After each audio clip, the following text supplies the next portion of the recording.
To the nominee, Honorable Mbadi, you are on record in Parliament during debate of the last approval of the cabinet secretaries, and it's gone viral, widely known, that you referred to the cabinet secretaries then as skunks. Now you find yourself as one of the nominees. Are you a skunk or are you not? The second question is that we have advisors who, I'm reliably informed, sit at State House, who advise the President on matters economy. You will be seated at Treasury.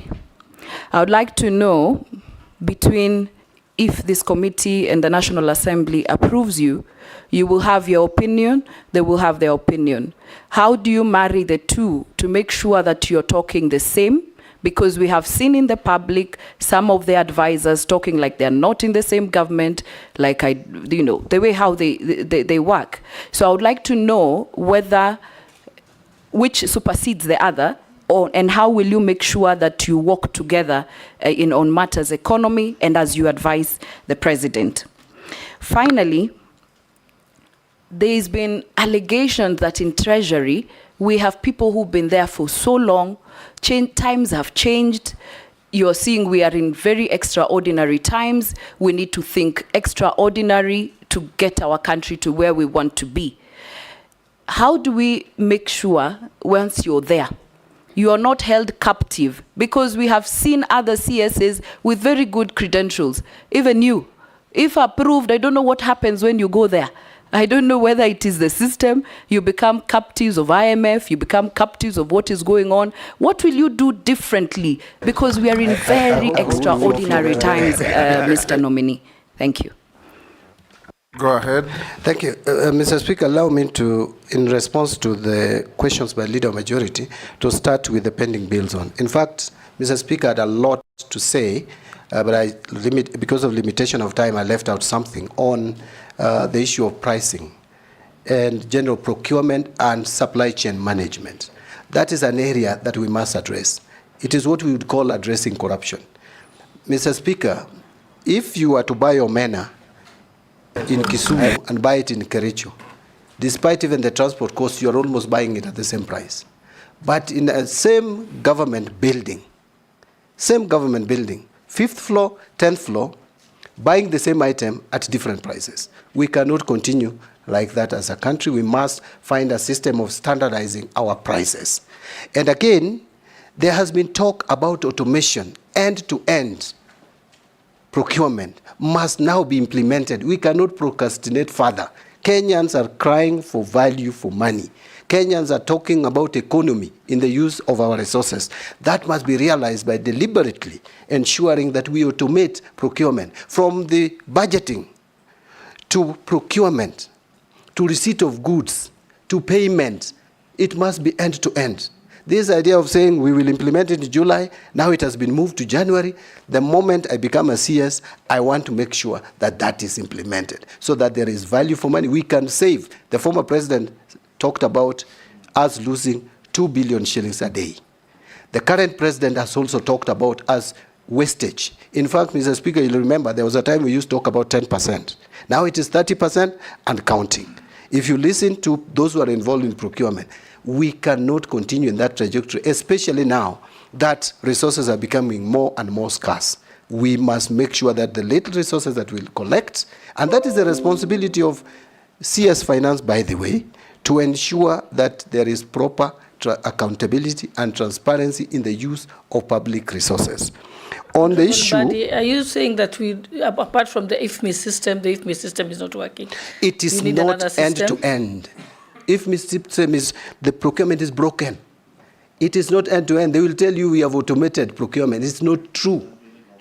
So we must make sure that from budgeting all the way to payment and even use of goods, it is seamlessly integrated. We must do that.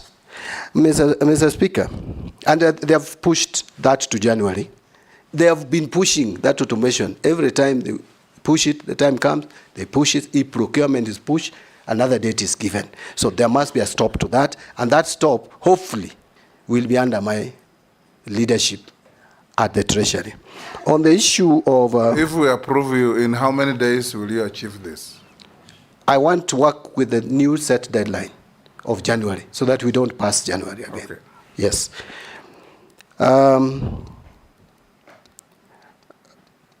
The communication, I am in total agreement. In fact, the reason why we lost the finance bill was communication.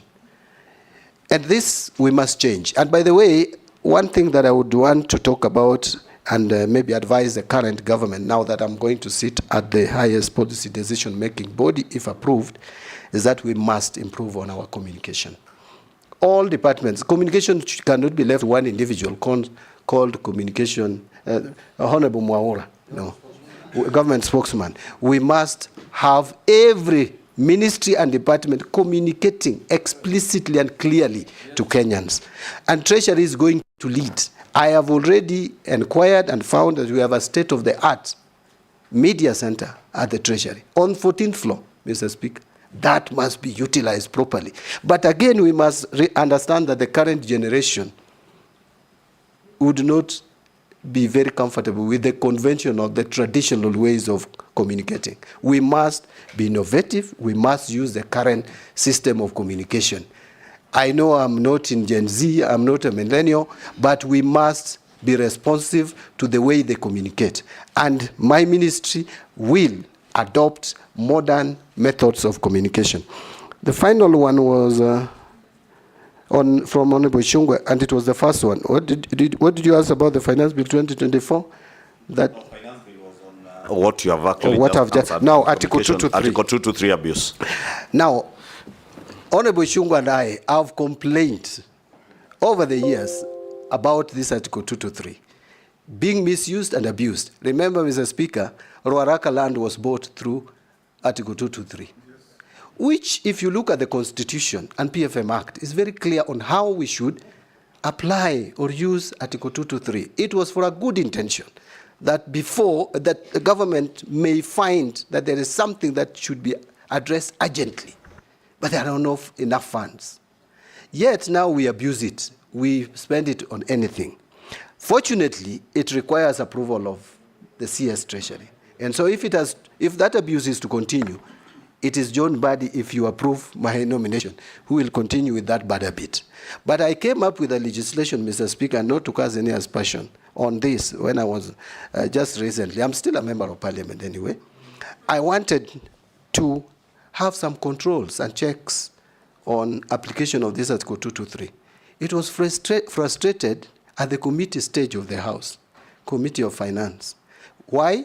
Because Treasury refused to accept that legislation, where I wanted, before money is spent, before Cabinet Secretary approves, he should inform Parliament, give Parliament 17 days, just because Parliament is the one that has the constitutional mandate to approve expenditure.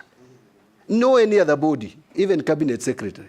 But now, it was frustrated. I hope another member will pick it up, now that I'm there, so that I don't resist it further.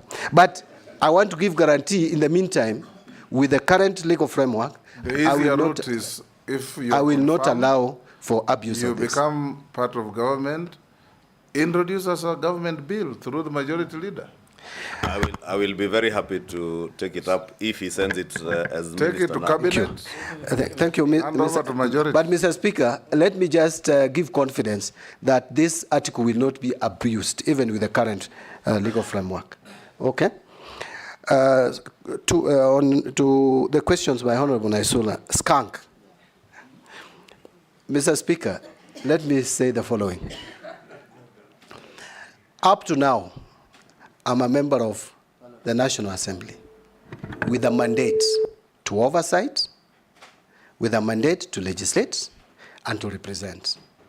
Mr. Speaker, I have a duty, up to now, to vet and approve President's appointees.